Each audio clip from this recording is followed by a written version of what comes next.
आज हम आपको कुछ ऐसी शानदार रिसाइकलिंग मशीनों के बारे में बताने वाले हैं जिनके काम करने का तरीका देखकर आप पूरी तरह से हैरान हो जाएंगे।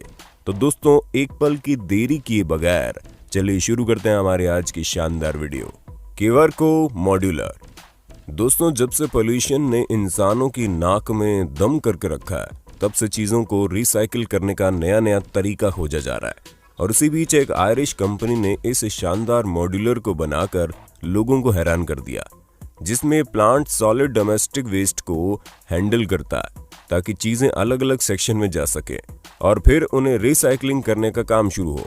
जैसे कि कार्डबोर्ड से लेकर प्लास्टिक तक की चीजें अलग अलग की जाती है और जो चीज इन दोनों श्रेणी में नहीं आती उन्हें मिक्स कैटेगरी में डाल दिया जाता है ताकि जब इनकी रिसाइकलिंग हो तो किसी भी तरह की दिक्कत ना हो, क्योंकि इस कंपनी का सिर्फ और सिर्फ एक ही उद्देश्य है कि ज्यादा से ज्यादा चीजों को रिसाइकिल कर पाए।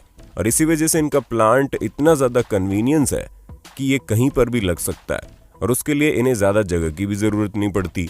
यानी कि अगर काफी भारी मात्रा में किसी जगह पर कूड़ा इकट्ठा है तो ये प्लांट वहां जाकर चीजों को अलग करके रिसाइकिल करने का काम कर देता है, जो कि बहुत शानदार है। CP auger screen.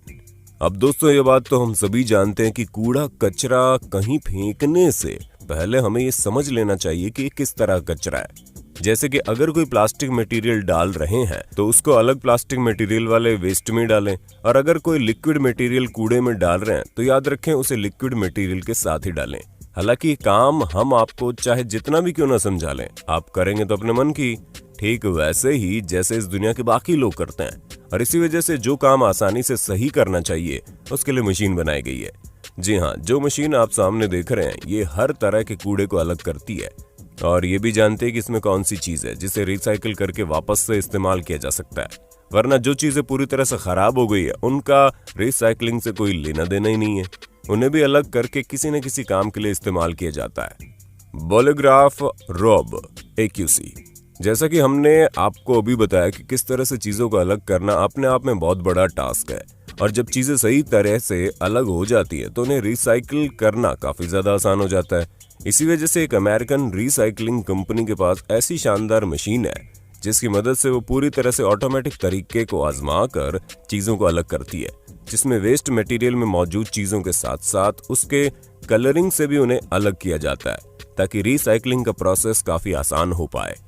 पर इस मशीन की सबसे बड़ी बात यह है कि ये पूरी तरह से रोबोटिक है और ये हर तरह के वेस्ट को अलग कैटेगरी में डालती है, फिर चाहे वो प्लास्टिक हो, कार्डबोर्ड हो या फिर पेपर। और भाई साहब, अगर आप लोगों ने इस मशीन के काम करने का तरीका देख लिया तो ये बात तो पक्की है कि आप इसके दीवाने हो जाओगे, क्योंकि इसके काम करने की स्पीड वाकई में लाजवाब है, जिसकी मदद से रिसाइकलिंग का काम न सिर्फ आसान हो जाता है बल्कि जल्दी भी हो जाता है। वैसे दोस्तों, रिसाइकलिंग से याद आया, क्या आप हमें बता सकते हैं कि आपके द्वारा इस्तेमाल की गई किन किन चीजों को बेहतर तरीके से रिसाइकिल किया जा सकता है? जवाब बहुत आसान है और आपको आना भी चाहिए, इसलिए फटाफट कमेंट बॉक्स में अपना जवाब देना मत भूलना। Melting solutions. अब जब हमने आपको चीजों को अलग करने वाली तरह तरह की मशीनों के बारे में बता दिया है तो आगे के प्रोसेस के बारे में बताना भी हमारी ही जिम्मेदारी है। ऐसे में जब काम उन्हें मेल्ट करके वापस से सही करने का आता है तो उसके लिए भी कई तरह की मशीनों की आवश्यकता पड़ती है।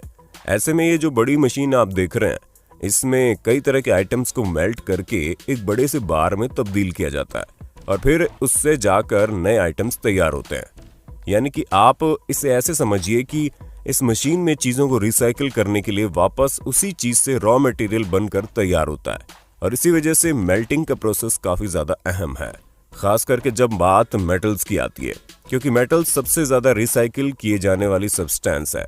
वैसे दोस्तों, अगर हम रिसाइकलिंग के प्रोसेस की बात करें तो सबसे पहले चीजों को अलग अलग कैटेगरी में डाला जाता है और फिर उसी कैटेगरी की चीजों को इकट्ठा करके इन्हें छोटे छोटे पीसेस में कट कर दिया जाता है, क्योंकि बड़े पीस को आगे काम में लेना थोड़ा मुश्किल हो जाता है।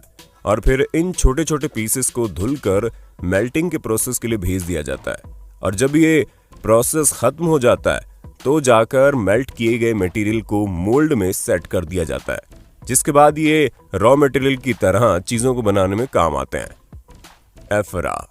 क्या कभी आप लोगों ने दिमाग लगाकर ये सोचने की कोशिश की है क्यों फ्लाइट की टिकट इतनी महंगी होती है? क्योंकि दोस्तों कोई भी एयरक्राफ्ट एक कॉम्प्लेक्स व्हीकल है जिसे लगातार मेंटेनेंस की जरूरत पड़ती है, जिसकी सबसे बड़ी वजह है कि किसी भी व्हीकल की एवरेज सर्विस लाइफ काफी ज्यादा छोटी होती है।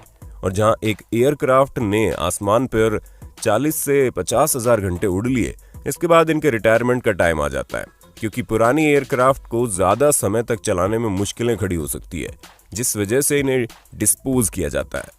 जिसकी सबसे बड़ी वजह यह है कि एयरक्राफ्ट काफी हार्ड अलॉय के बने होते हैं, जिस कारण उन्हें उसके अलावा इनके रिसाइकलिंग पार्ट्स को बेचना भी काफी मुश्किल का काम होता है।